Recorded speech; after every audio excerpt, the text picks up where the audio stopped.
"So, Doug, should I expect you tomorrow? Or are you only coming around next week?" The head of the loaders' brigade handed a few notes to a tall, wiry boy with light-blond, slightly curly hair.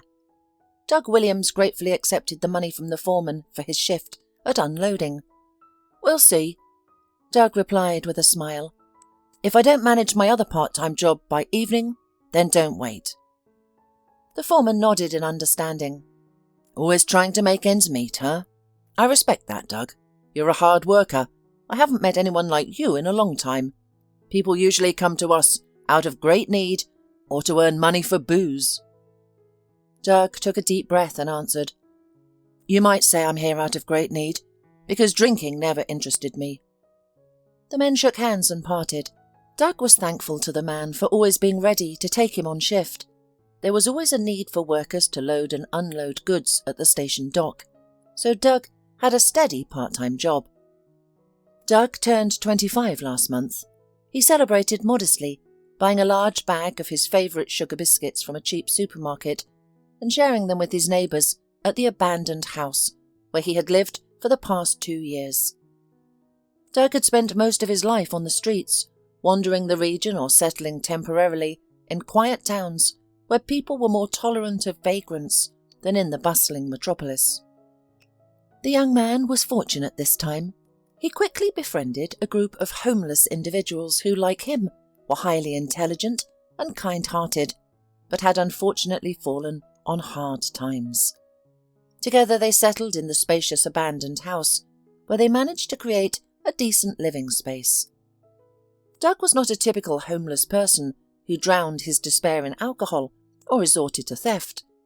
He earned a modest but honest living through legal means. He worked in processing at a recycling plant or served as a labourer at the railway station. This was his standard survival strategy, which helped him to avoid any criminal activities. Doug preferred not to dwell on his childhood. His experience in the orphanage was harsh. The caregivers often mistreated him and the other children because they seemed to dislike children in general. They justified their harsh methods as realistic education. However, Doug suspected these caregivers were people who took pleasure in tormenting those weaker than themselves. Young Doug often ran away from the orphanage to escape the constant beatings and reproaches. Then he would just hang around the streets, imagining what his life could have been like if he had been lucky enough to be born into a normal, loving family. The final straw that prompted him to permanently leave the orphanage was an incident that occurred during his teenage years. During one of his unauthorized absences, Doug rescued a small, affectionate puppy from a cruel man. The man had stopped on a bridge, intending to throw the puppy, confined in a packed cardboard box, into the river. Doug happened to be passing by and heard the puppy whimpering. He quickly realized there was a living creature inside the box. "Hey man, what are you doing?" Doug asked the burly man, who was about to hurl the box into the water. "None of your business. Get out of here, kid, while your arms and legs are still intact," said the man rudely, and turned around to look at Doug. But as soon as he did so, Doug's insides clenched in pain and anger. Standing before him was not just any man, but Richard Watson, the headmaster of their orphanage. Doug had suspected for some time that their director had a mental abnormality, but such cruelty towards a puppy in broad daylight was beyond comprehension. Doug couldn't stand by and let this happen. "Mr. Watson, please put the box down," Doug requested as calmly as he could. "Don't harm the puppy." "What are you doing here? Shouldn't you be at roll call?" the headmaster replied with a malicious grin, and then threatened the orphanage pupil. "I'll report this to Mr. Roth. He'll deal with you in his own way. Maybe then you'll understand that running away from the orphanage isn't the best idea." At these words, Doug literally felt a pain from the bruises, still healing from the last educational conversation with the physical education teacher, Mr. Roth. He was known for using various objects when reprimanding his students. That time, Doug had been beaten with the janitor's shovel. Doug's body was covered with abrasions and bruises, rendering him bedridden for a week. Despite this, the headmaster and the teaching staff of the orphanage believed such disciplinary actions significantly improved discipline and calmness within the institution. Many children, especially the newcomers or older ones, attempted to report the teachers to the police. Sadly, their pleas fell on deaf ears. Doug suspected the local police officer was the headmaster's friend. That's why he deliberately ignored the ongoing violence and brutality. Doug chose not to contemplate the fate of those boys who sought help from other adults.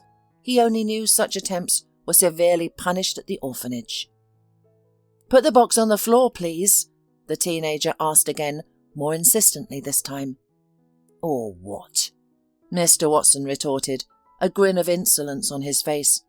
He dangled the box over the silvery surface of the river, holding it so that it practically hung from his fingers.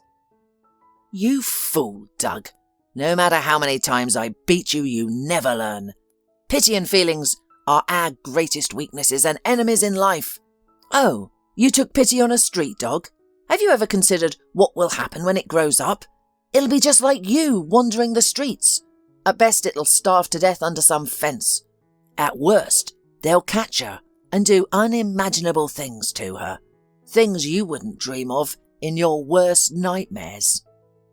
Saying this, the headmaster studied the box with the puppy for a while, and then added in a muted tone, "In a way, I'm doing this dog a favour, showing her mercy. Better to end its suffering now than to let them magnify 100-fold later." "Who are you to determine who gets to live and who doesn't?" Doug retorted defiantly, his voice echoing with a steely resolve. "You don't have the authority to inflict harm on the children in the orphanage either, so you'd better give me the puppy if you don't want to make things worse for you." "Are you threatening to make my life difficult?" Mr. Watson responded, a sudden burst of laughter escaping him. "Oh, that's funny. Listen here, Williams. Remember this. I won't hesitate to grind you to dust with my own bare hands, if it comes to that. Your existence will remain unknown. The world doesn't have a place for people like you. One less vagrant on the streets means one less mouth to feed. Your absence won't cause anyone to shed a tear." Deciding that it was the opportune moment to act, Doug lunged at the headmaster. With a quick, well-aimed move, he aimed a kick at the man's shin. Caught off guard, the headmaster let out a howl of pain and involuntarily let the box out of his hands. "Williams!" the furious headmaster bellowed. "Once you're back at the orphanage, I'll make sure you feel the wrath of my hands. You'll end up in the infirmary for a month, licking your injuries. You ungrateful little brat." Doug, however, did not wait around to hear more. Without a moment's hesitation, he scooped up the box and ran. He ran down the street as fast as his legs would carry him. Returning to the orphanage was now out of the question for Doug. He was painfully aware that if he did, he would be subjected to a severe punishment. The headmaster was right. Nobody would be aware of his plight, and he would not be missed. Having reached a seemingly safe place, a distant street in a residential area of the city, Doug finally allowed himself to stop. He sat down on an old bench, carefully placing the box beside him. With trembling fingers, Doug cautiously opened the box to discover a pair of terrified black eyes and a sharp fox-like face staring back at him. The puppy was a thin, underfed crossbreed of a dachshund and a breed similar to a corgi. Upon seeing Doug, the puppy whimpered again and attempted to stick her head out. "Come here, little one," Doug coaxed, gently lifting the dog out of the box. He held it close to his chest and started stroking her softly, while the puppy continued whimpering. "Don't cry. Everything will surely turn out all right from this point forward," Doug, in his soothing voice, reassured the trembling creature. The little puppy, with its pitiful eyes, looked up at the young boy and then, in a gesture of trust, nestled itself against him, seeking comfort and warmth. "I've decided that I'll call you Lucky. Does that sound all right to you?" Doug asked the dog. Upon hearing the sound of his new name, the puppy began to wag her tail with such enthusiasm. It was as if she was expressing his approval of the name chosen. That's wonderful, Lucky. We're about to embark on an entirely new chapter of our lives now, and no one will dare to infringe upon our happiness, especially not those miscreants from the orphanage." Lucky seemed to comprehend Doug's tone, and in response let out a soft, yet assertive growl. "Yes, my dear companion, I'm overjoyed that you're with me," the boy responded softly, and gently cradling the puppy in his arms, started to amble down the quiet street. From that moment onward, Doug and Lucky were an inseparable duo. A couple of years later, Lucky grew into a beautiful, stout, chocolate-coloured dog that bore striking similarities to a corgi. Doug would always bring her along on his small wandering around the town and its outskirts. Unfortunately, a year ago, Lucky passed away. Doug buried her in a forest belt outside the city and took a long time to recover from this profound loss. After finishing his shift at the rail station, the young man returned to his dwelling. His fellow tenants were waiting for him, having decided to make fish soup in a small cast-iron cauldron that evening. The unbearable aroma of tinned fish soup, which most likely was long overdue, made Doug involuntarily wrinkle his nose at the foul smell, but he managed to maintain a friendly smile on his face as he waved at the other homeless people. "Oh, Doug's back," exclaimed Carlos, a former stock market speculator who gambled so much that he lost not only his savings but also his house. "We're cooking fish soup here. It's almost ready. Come, join us," his neighbour invited him. "Thank you, Carlos," Doug responded, nodding respectfully towards the chowder. "I'm sure this soup will be delicious, but I've already eaten today. Maybe next time." "I see. You don't want to overeat at night." Carlos playfully winked at him. "All you young folks are watching your figure, even when you're at the bottom of the life. For me, if there's an opportunity to eat, take it." Carlos kept muttering something good-natured under his nose, while Doug managed to slip into his room. There, he carefully transferred the day's earnings from unloading to a special tin box. The next day, he planned to visit the local shopping centre to buy new trainers. His current pair, worn for the last few years, were falling apart. He had been diligently saving from each paycheck for a new pair he had already eyed in the sale section of the store. After a strenuous day, Doug settled comfortably into his makeshift bed and instantly fell asleep. Having worked a shift at the station, he always managed to fall asleep as soon as his head hit the pillow. The next day, Doug enjoyed bright, colourful window shopping at the shopping centre.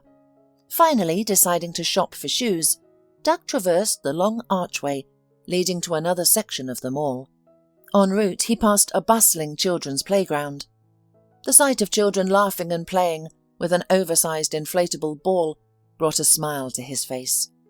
He found himself yearning for a similar childhood, one without fear, waiting for loving parents who would treat him to delicious ice cream. A sudden rush of tears blurred his vision, which he quickly wiped away. And then he noticed something unusual. In the back of the bustling playground, there stood an impressively tall, square-shaped stage with a ramp. It was engulfed in a multitude of bright lights that painted the area with a festive and joyful mood.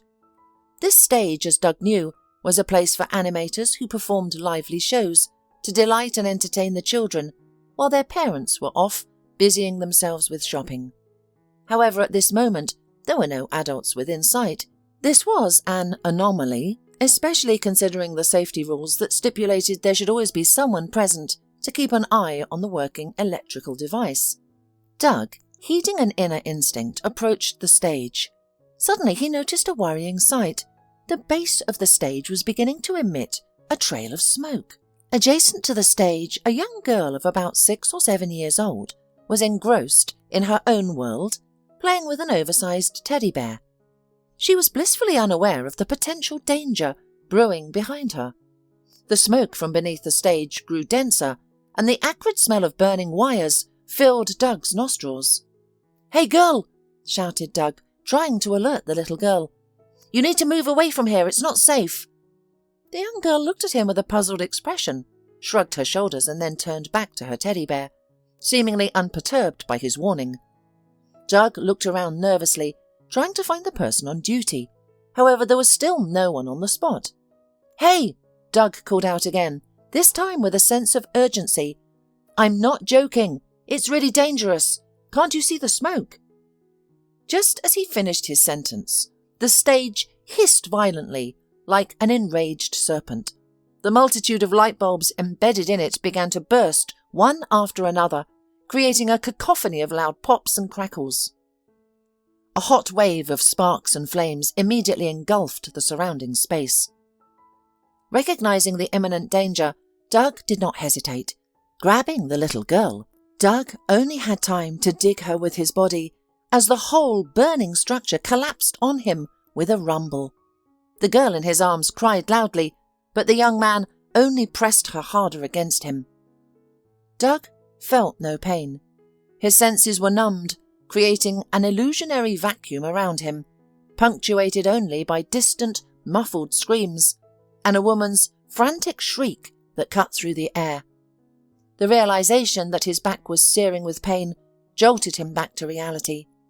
With adrenaline fueling his every move, Doug urgently freed himself from the wreckage, all the while clutching a little girl close to his chest. "Give her to me!" A shrill female voice pierced the cacophony of sounds around him. Without a second thought, Doug handed the girl over to the woman, gasping for breath. "Don't move. I've already alerted the fire department and the ambulance," the woman ordered, and then proceeded to douse Doug's smouldering back with a handheld fire extinguisher.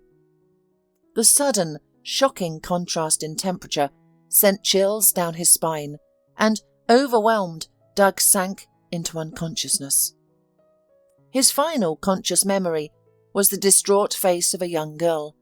She wore a large rainbow-coloured bow in her hair, her mascara running down her cheeks in black rivulets due to her incessant tears. "God, I'm so sorry, she whispered, her voice shaky and laced with guilt. These words echoed in Doug's mind as his world was engulfed by darkness. When Doug awoke, he found himself in the sterile environment of a hospital's intensive care unit, lying on his stomach.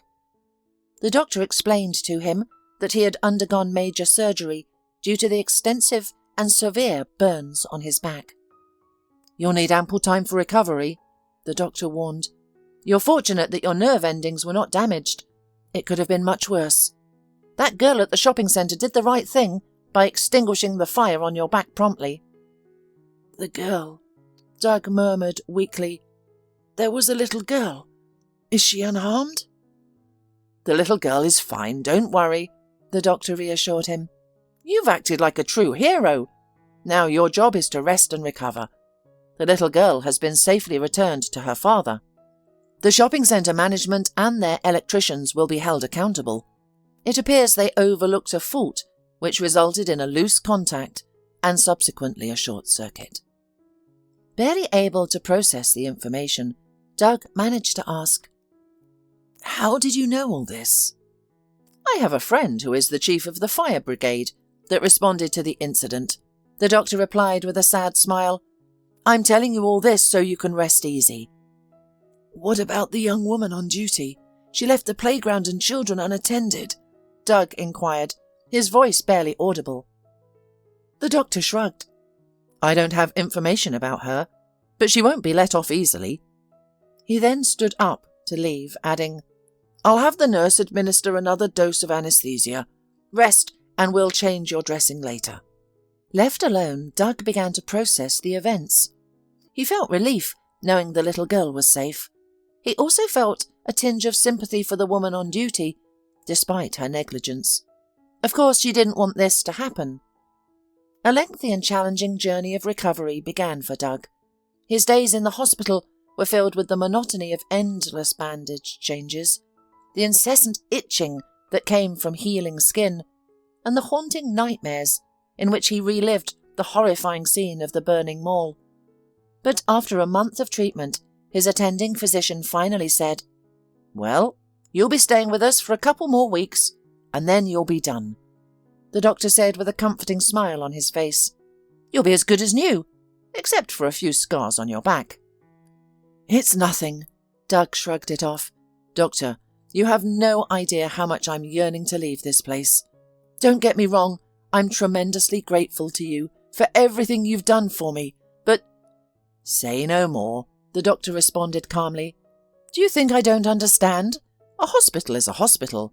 The important thing is to keep your visits here as infrequent as possible. Please excuse speaking about that, but I see that life hasn't been exactly kind to you. Where will you go when you're discharged?" Doug looked at the compassionate doctor with a warm smile. He appreciated the man's genuine care and understanding, and was touched by his sincere concern for his well-being. "I have a place," Doug replied. "If my acquaintances haven't given it away, I'll return there. If it's already occupied, well, I'll find another place to spend the night." The doctor shook his head in disappointment. "It's not right that a kind-hearted young man like you will sleep on the streets. Here." He reached into the pocket of his medical coat and pulled out a business card. "Try this if things get too rough. It's the new charity centre that opened just 2 months ago. They provide assistance to the homeless, including meals, a place to sleep and wash, if space is available. They can also help with employment opportunities. They sometimes have job openings from social services that they collaborate with, and from small private firms looking for handymen. Please take it might be helpful." Doug gratefully accepted the business card and shook the doctor's outstretched hand. 2 weeks after his discharge, Doug returned to his makeshift home in the abandoned house. Much to his relief, not much had changed during his absence. His old vagabond acquaintances still lived there, and they had taken care of his belongings. "Doug, we thought we had lost you for good. Where have you been all this time?" asked Carlos. "I had an accident." Doug shared his story, detailing everything that had occurred. At the end of his storytelling, he added, "I sincerely appreciate you keeping my place and not discarding any of my belongings." "What are you talking, Doug? How could we?" exclaimed Carlos, hugging him. "You're like family to us. We thought something happened to you, but you don't carry a phone, so we didn't know where to look." "Yes, it's a problem, I agree," Doug said apologetically. "Don't worry, Carlos. I promise I'll solve this issue when I get the chance. We really need to stay in contact." Carlos nodded in agreement. Afterward, they went to drink tea, which their third acquaintance, Scott, had already brewed. This silent, homeless man only voiced his opinion on special occasions. Nobody knew much about him, other than his love for fishing and a rumoured past in the police force. The latter was always discussed in whispers and taken as more of a rumour. "Hello, Doug," Scott greeted him discreetly. "Glad you're okay." Doug nodded back at him and settled onto the old straw mattress, and right away a dull pain shot through his back. He gritted his teeth, trying not to show his discomfort to the others. Despite his efforts, his suddenly pale face gave him away. "Doug, are you ill?" Carlos asked excitedly, promptly bringing a mug of tea to his lips. "Drink this, dear. It should make you feel better." Doug thanked his neighbour and sipped the hot drink. To his surprise, it was excellent black tea, with raspberry leaves floating in it. "I've been drying leaves since last summer," Scott answered his unasked question. "Regardless of what others say, I believe nature is better than any chemistry for healing." "You're right," Doug responded. "The hospital warned me that my back would ache until the skin fully healed.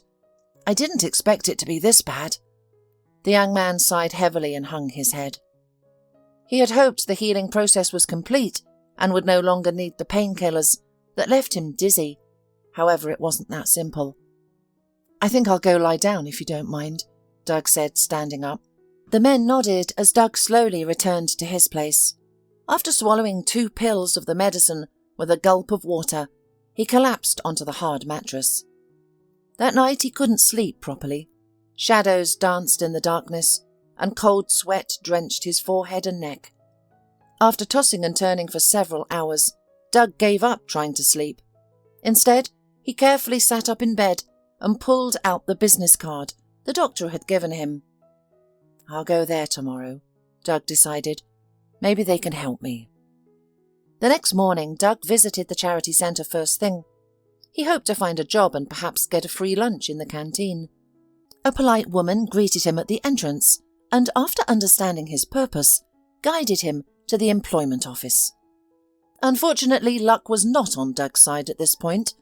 All the available vacancies were filled. A social worker advised him to return in early September. Doug sighed but nodded in understanding and thanked the worker for her time. He then made his way to the large dining room on the first floor. Upon entering, he was greeted by the wonderful aroma of freshly cooked chicken chowder and the scent of vegetable stew. He joined the queue of 20 other hungry homeless people who had arrived at the centre that morning, patiently awaiting his turn with his tray and cutlery. Finally reaching the serving window, 2 volunteers, a young man and a woman, were serving food that day. The man was busy serving soup to another person, so Doug had to speak to the woman, whose long wavy curls were hidden under a grey cap. "Hello, can I have a portion of soup? It smells so good in here," Doug said. "Sure," she replied, smiling as she ladled a large portion of hot golden broth onto his plate. "Grab a second portion as well. The cook made a lot today, guessing that there would be a lot of people coming in." As the woman handed him his plate, their eyes met, and all of a sudden she turned as pale as the first snow, nearly dropping the ladle from her trembling fingers. Doug stared at her, unable to believe his eyes. "You?" was all Doug could utter. "Oh!" she shrieked, hastily placing the plate on Doug's tray, nearly spilling its contents. I'm sorry. She quickly turned to her partner, her voice trembling. "Ben, can you cover me for a minute? I don't feel well." She took off her apron and slipped out from behind the counter, ignoring the unhappy murmurs from the other diners. "Wait, you misunderstood me," Doug shouted after her. She either didn't hear him or chose to ignore him, continuing to move between the glass food display cases until she disappeared into the kitchen. "Man, don't hold up the queue," a gruff voice called from behind Doug. Doug apologized, left the canteen and rushed after the serving girl. She was the same girl who had abandoned the children on that fateful day at the shopping centre. Doug immediately recognized her large grey eyes, which were makeup-free today. He could see the genuine guilt and fear in those eyes. Around the charity centre building, Doug spotted her again sitting on a bench near the back entrance, crying bitterly. "What's wrong?" Doug asked. "Are you so upset with me? I didn't mean to frighten you, I'm sorry." The distressed girl slowly took her palm away from her weeping and tear-stained face and looked at Doug with unbearable bitterness. "God, I feel so guilty. Please, forgive me if you can. I just thought you wanted revenge on me personally." "Why?" Doug asked with a slight smile. "You've suffered so much because of me," the girl sobbed. I thought you'd be crippled. I tried to visit you at the hospital, but the doctor wouldn't let me in. Only family members were allowed." "Wait, you came to the hospital to see me?" Doug was taken aback, never expecting this young woman, barely 20, would care about his condition after what happened at the mall. "Don't think I haven't been punished," she tried to explain. "I was fired that same day, wasn't paid for my shift, and was even fined heavily. They blamed me for the stage catching fire. I didn't mean for it to happen. I just went to wash my hands. I was painting with the kids and needed to clean off the paint. I was only gone for 5 minutes. Who knew it would turn out so badly?" She lowered her head into her hands, sobbing. "Please understand me. I don't have any more money to help you," she said through her tears. "I still owe money to this mall from my salary." Doug felt deeply sorry for this unfortunate girl, who seemed to be as much a victim as he was. Sitting next to her on the bench, Doug reached out his hand. "My name is Doug. What's yours?" The girl slowly looked up at him, then cautiously shook his hand. "I'm Mary." "Nice to meet you," Doug responded, smiling. "Mary, please don't worry so much. I'm not angry with you over the fire. Thankfully, we were able to save that little girl. and none of the other children were hurt. "Really?" Mary asked, hope shining in her reddened eyes. "You mean you don't want to demand huge compensation from me, or curse me to my 7th knee?" Doug laughed softly and shook his head. "No, that was definitely not in my plans. I was angry with you at first, thinking you had abandoned the children, but now I see you're being honest. It was just an unfortunate coincidence." Mary gave him a weak smile through her tears. "Thank you for believing me. It's just a shame the shopping centre and playground management don't see it that way. To some extent they're right. I shouldn't have left the playground, but the stage had been malfunctioning for a while, and when it couldn't handle another power surge, the blame fell on the most vulnerable employee. That's me." She gave a sad grin and wiped her face with her uniform sleeve. "Do you volunteer here every day?" Doug asked. "No, only twice a week," Mary answered. "Now I sell tickets at the cinema, and I come here because I like helping people, that's all." She shrugged bashfully. At that moment, Doug realised he wanted to see Mary again. "So, now that we've cleared that up, would you mind if I visit during your shifts?" Doug asked hopefully. Mary studied him before nodding. "And not just here. Come to the North Wind tomorrow night. It's the cinema where I work. They just got a new action film. I'll let you in, and you can watch it in peace." Doug was ecstatic. The chance to see Mary again and to visit a cinema, which he hadn't done since he was 10, delighted him, and he thanked her profusely. "Oh, please," Mary responded, laughing at his gratitude. "I'm just glad I could do something for you." Doug looked at her solemnly. "You know, I just realised something." "What's that?" Mary asked, intrigued. "If you hadn't put out the fire from me, then, in the shopping centre, I wouldn't be sitting here now." Mary's cheeks turned bright red, and she quickly lowered her glowing grey eyes. "I have to go, Doug. I need to finish my shift." With that, Mary hopped off the bench and ran back into the charity centre, leaving Doug alone with his thoughts and the budding feelings of first love. Another month passed. Doug continued his life as usual, but now Mary, whom he began dating, became a part of it. It was important to him that Mary saw his vagrancy not as a negative aspect, but just another part of him. The girl did not care that Doug lived in the old abandoned house. Instead, she felt genuine sympathy and tenderness for him. They didn't voice it, but both understood that their feelings for each other were real. Mary knew that Doug needed to get his life first, so she refrained from declaring her love. Coming from a modest background herself, she did her best to afford the rent for her room in a small hostel. In short, the relationship between Doug and Mary developed in its own way, and between them reigned idyll and mutual understanding. Doug found it odd that Mary didn't like talking about her parents. He had openly told her about his upbringing in an orphanage and his escape from its dreadful conditions. Mary expressed sincere affection for Doug, yet only revealed that her parents never understood her. That's why she chose to live independently and move from the village to the city. Doug empathised, acknowledging the generational gap could often cause misunderstandings. However, he expressed hope that Mary might eventually reconcile with her family. "To be honest, I don't really believe in it," Mary told him. "My dad is such a stern and overbearing man that he will never forgive me for living here. He's very conservative and hates the thought of living any other way than what he dictates." Doug hugged Mary tightly and promised her, "You'll see, Mary. Everything will be fine with you, for sure. I'm ready to move mountains for you. I've been promised a job at your volunteer centre in the autumn.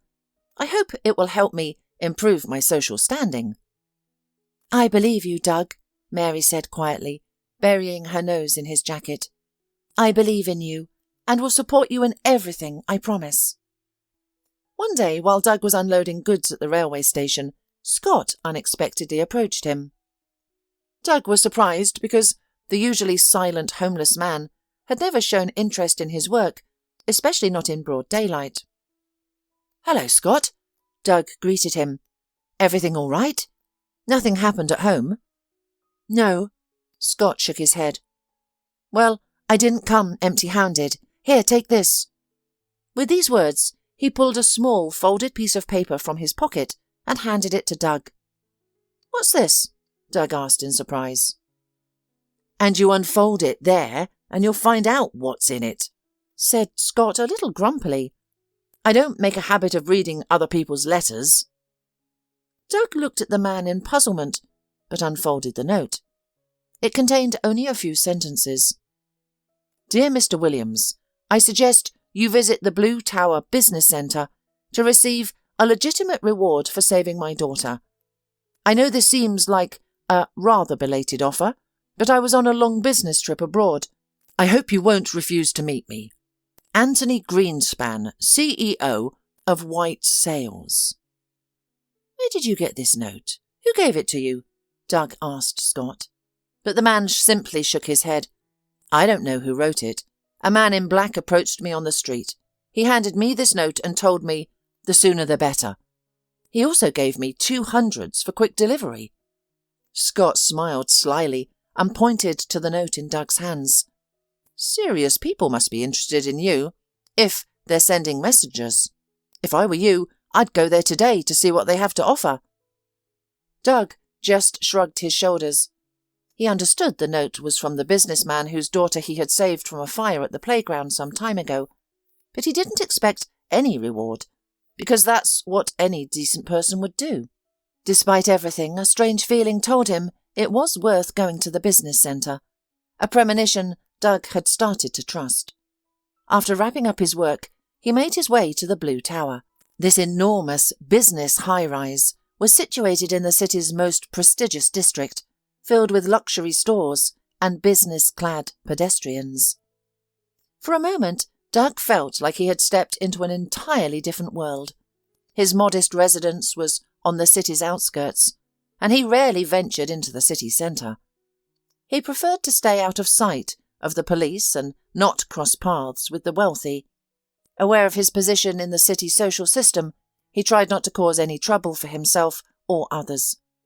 Nonetheless, deep down, Doug yearned for a taste of the lifestyle of these well-dressed individuals, dining in upscale restaurants and driving fancy cars. "Good afternoon," he greeted the receptionist upon entering the business centre. "I'm here to see Mr. Greenspan. I have an appointment." The receptionist, a girl with neatly straightened hair and a ballerina-like figure, examined Doug sceptically from head to toe. Then her thin eyebrows shot up in surprise. "Your surname, please?" she requested in a neutral tone, preparing to check her work tablet. "Doug Williams," Doug responded, thinking he would be thrown out of there any moment. However, a minute later, the woman politely smiled at him. "Mr. Greenspan is expecting you. Please proceed to the 24th floor, where someone will meet you and escort you to the correct office." Doug briefly thanked the secretary and cautiously entered the dazzlingly sparkling, completely transparent glass elevator. Upon arriving upstairs, he was greeted by Mr. Greenspan's personal guard, who escorted him to the businessman's office. As he approached the door, Doug felt an unusual excitement, as if his entire life relied on this meeting with the renowned businessman. "Calm down," Doug mentally instructed himself. "Why are you nervous, Doug? You were assured that the girl is fine." Doug entered the spacious, lavishly furnished office and stood silently in the centre.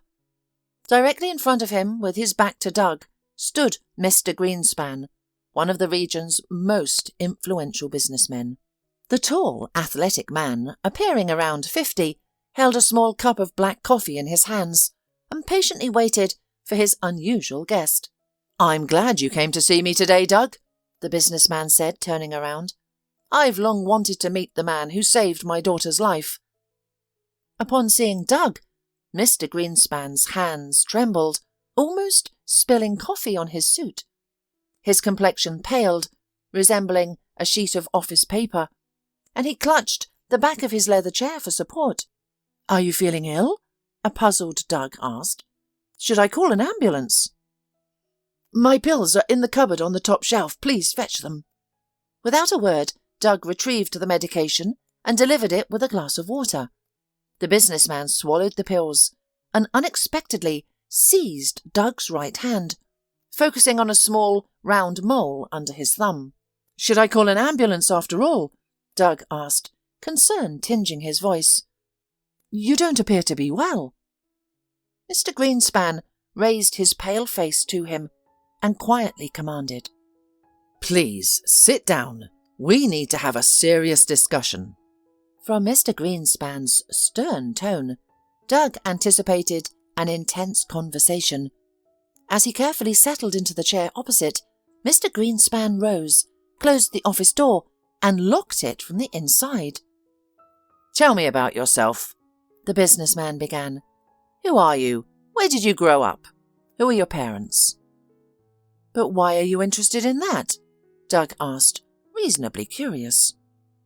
In response, Mr. Greenspan merely raised his eyebrows suggestively. "You see, I need to understand a certain matter, and I can't do so without the full context of some events. So, begin." The man patted Doug encouragingly on the shoulder, then reclined in his chair, folded his hands and prepared to listen attentively. With a sigh, Doug proceeded to recount his life story, his time in the orphanage, his friend Lucky, and his current residence in an abandoned house with other homeless people. Upon finishing his tale, Doug deeply regretted his decision to come here. It was evident that something was off with this businessman. After listening to Doug's story, an astonished Mr. Greenspan whispered, "Truly, your ways are mysterious, Lord." Then Mr. Greenspan slowly turned his right palm towards Doug. To Doug's surprise, under the thumb of the businessman's right hand was a mole identical to his own. "Wow, what a coincidence," Doug muttered, gazing at the mole. He was utterly perplexed by what this eccentric rich man could possibly want from him.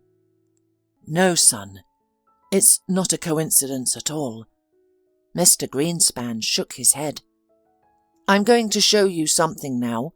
Just promise me that you won't try to run away or do anything out of the ordinary. All right?" Doug felt uneasy. He had no idea what Mr. Greenspan was planning, but he knew he couldn't just run away. "All right," Doug nodded. Mr. Greenspan gave him a slightly confused look and opened his laptop, saying, "I decided to digitalize the family photo archive a while ago, so it must be here somewhere. Wait a minute." He nervously searched his computer, then exclaimed loudly, "Yes, here they are. Take a look, Doug." Mr. Greenspan turned the laptop screen towards the young man.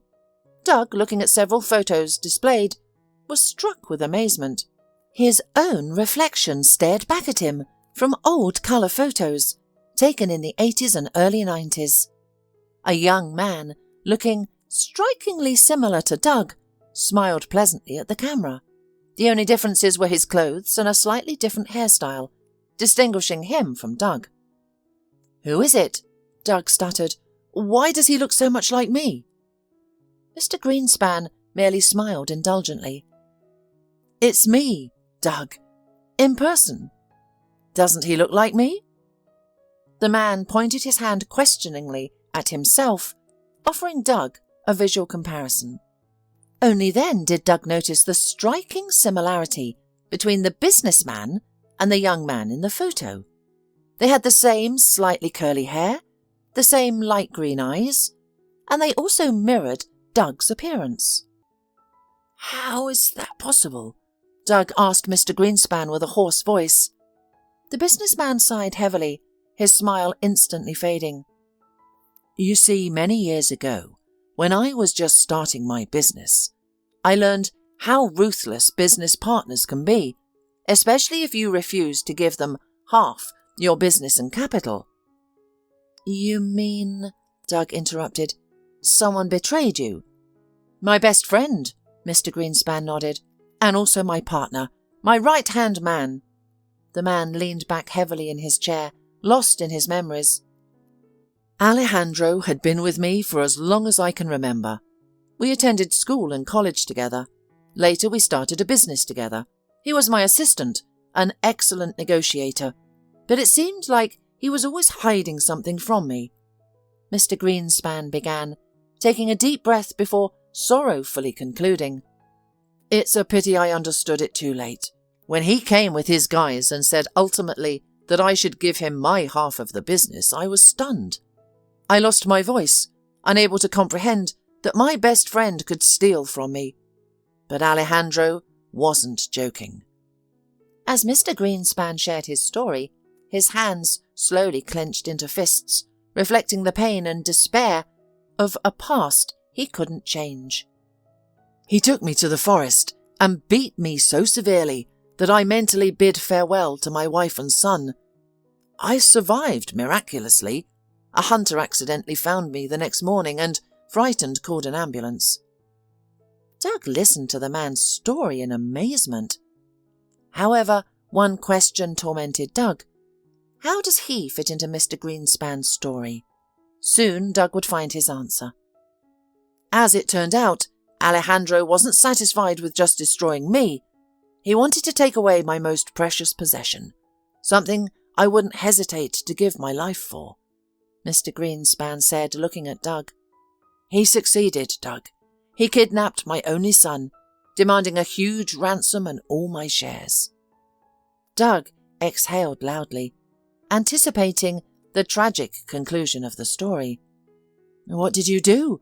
He asked cautiously. I did what any desperate man would do. I trusted the police. What a fatal mistake, Mr. Greenspan exclaimed, thumping his fist on the table and causing the papers on it to jump. I told him I had the ransom and was ready to hand over it, but when we got to the location, nobody was there. Alejandro called me and said I would never see my son again. He didn't specify what he did, but made it clear that I shouldn't hope for anything more. Mr. Greenspan wiped his face with a handkerchief, removing the sweat that had formed, and ended his story. I managed to keep the business, but I lost you forever, son, he said, addressing Doug.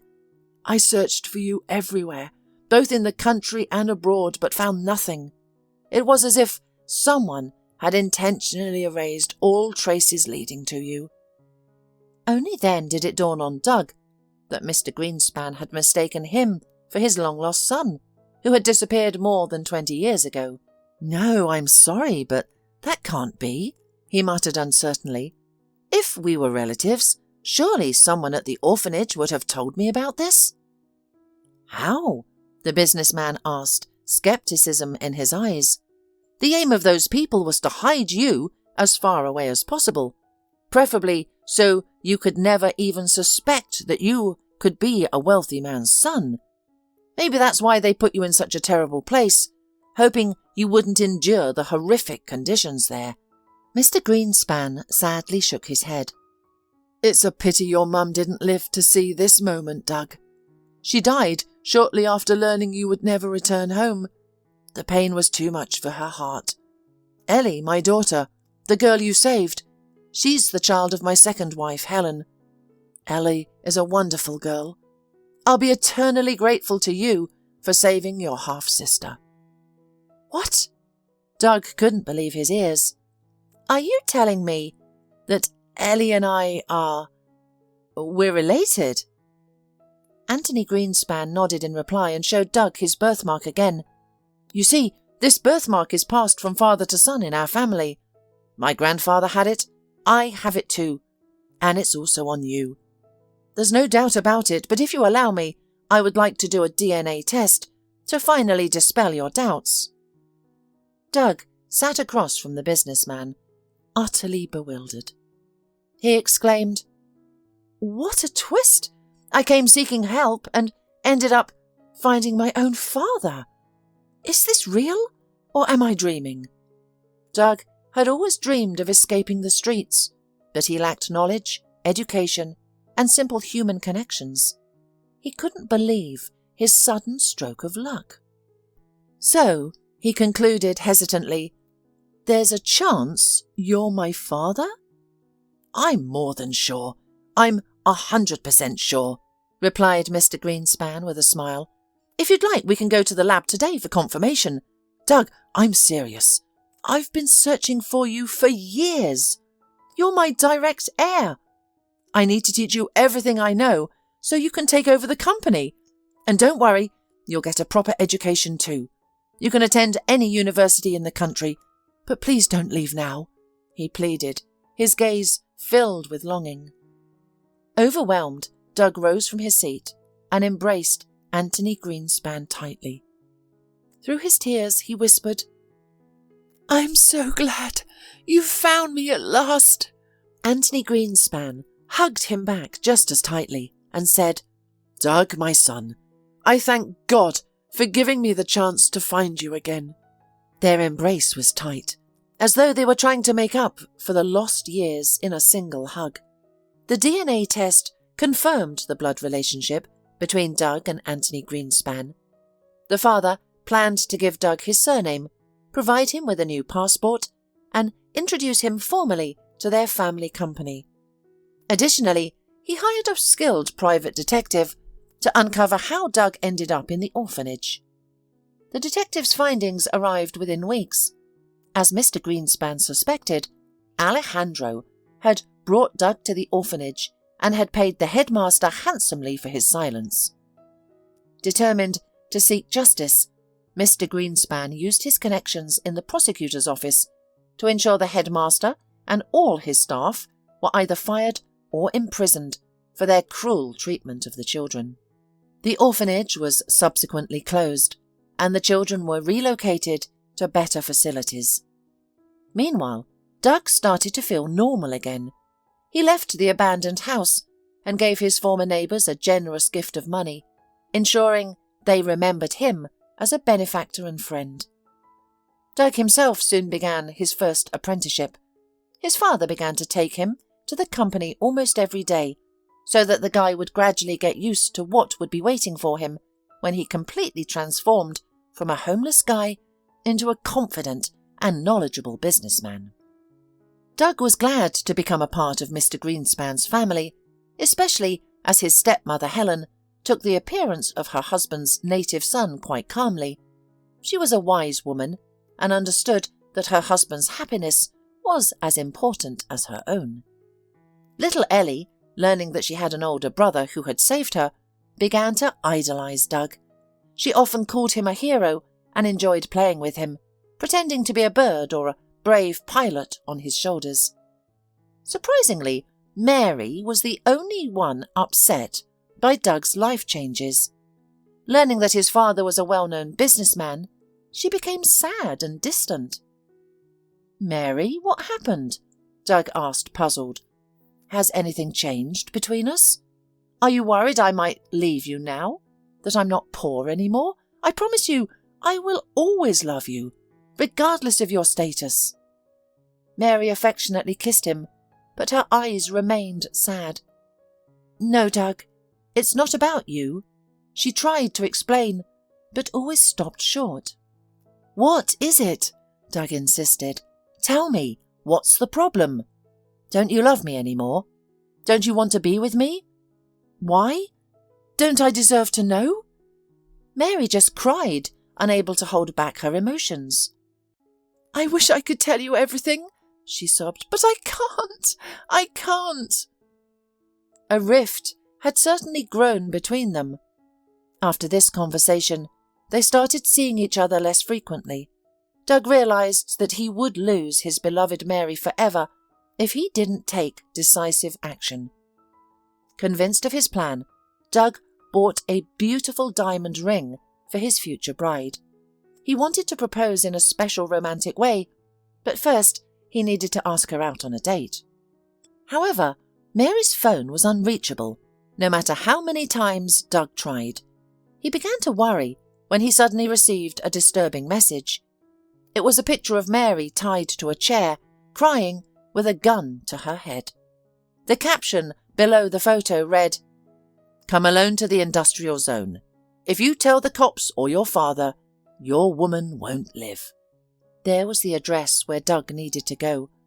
The young man was ready to blast off at the same minute, but still, he realized that he couldn't do so without his father's advice in this situation. Acknowledging the risk he was taking, Doug went to his father's office and explained everything. "Show me the photo," Mr. Greenspan requested. His son dutifully opened the file on his phone. "How long have you been seeing this girl?" Mr. Greenspan asked with astonishment. "About 6 months. We met when I was just a homeless man," Doug replied, looking at his father in confusion. "Did Mary ever talk about her parents? Did she tell you about their occupations?" Mr. Greenspan asked cautiously. "No," Doug shook his head, "only that she ran away from home because she didn't want to yield to her father's wishes."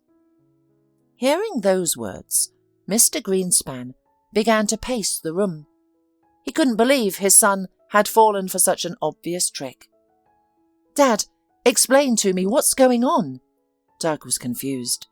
"How are we going to save Mary?"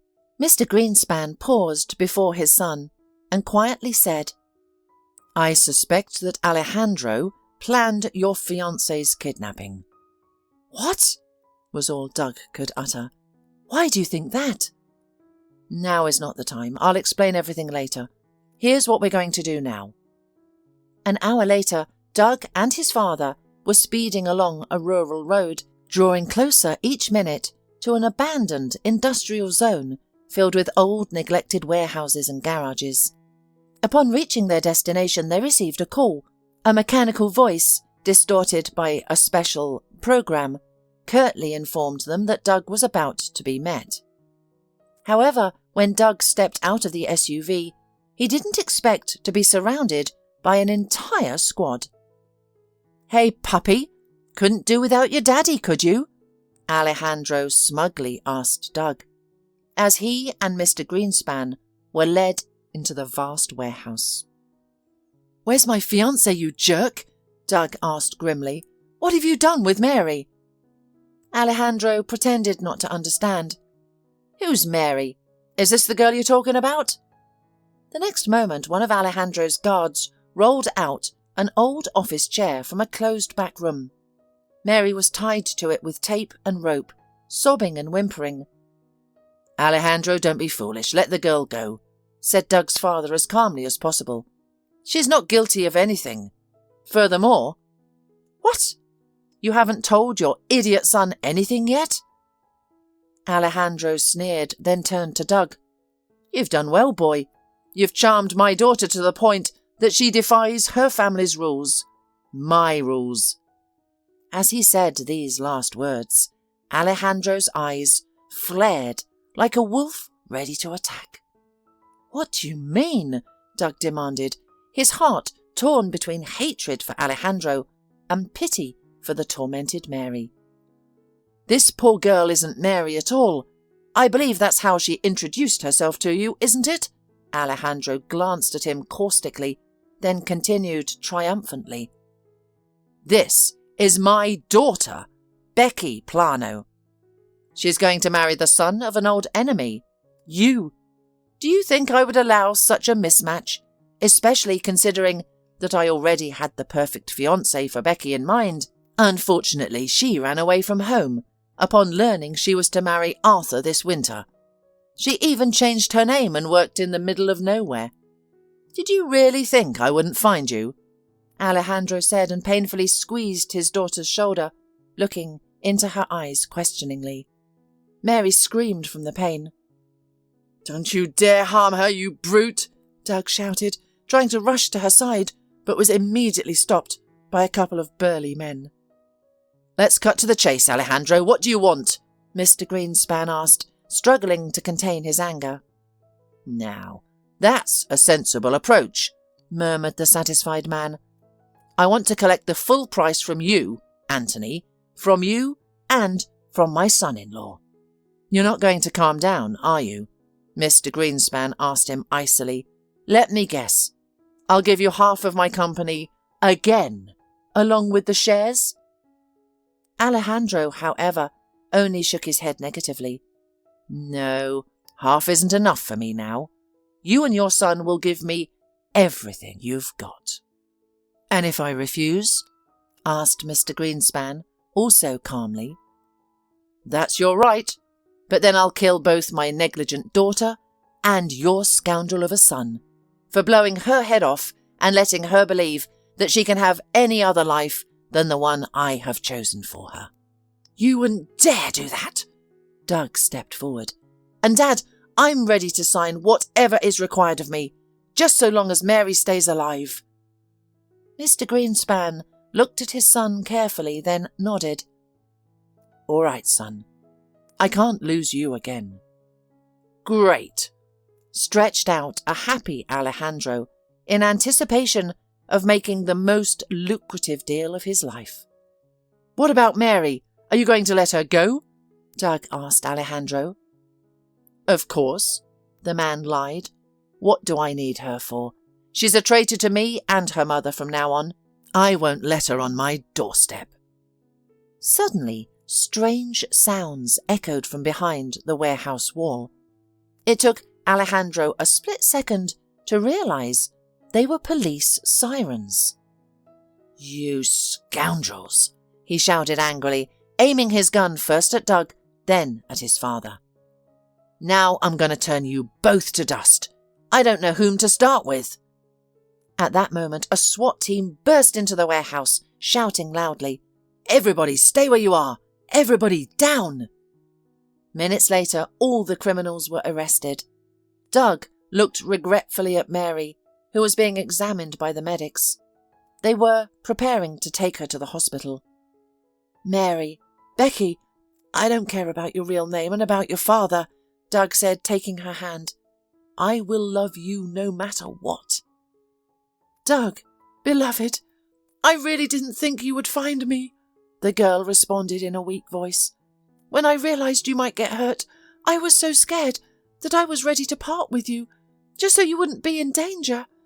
If something had happened to you, Doug, I wouldn't have survived it." Doug wanted to say more to his beloved, but the doctors asked him to step back. They were going to take Mary to the hospital.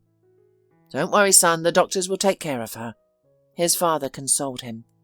"At first, I thought Mary, or Becky, knew everything, but then I realized she didn't need to. She's not like her parents, and she's incapable of betraying the man she loves." "I know, Dad," Doug replied tiredly. "I don't care who her parents are. I'm going to marry her. I love her, Dad." Mr. Greenspan only smiled at his son and patted him on the shoulder. 2 weeks later, when Mary was discharged, she accepted Doug's proposal with tears of happiness in her eyes. The wedding occurred on the seashore, and it was a stunning event. Doug received an excellent education and became a successful businessman. Over time, he assumed control of his father's company. Mary completely disowned her father, who was imprisoned for life. She changed her name, thereby burying her past. Now, Mary is raising 3 children, born from her happy marriage to Doug. Every day, Doug thanks God for giving him the opportunity to find his true family and the chance to find the closest and most cherished people to him.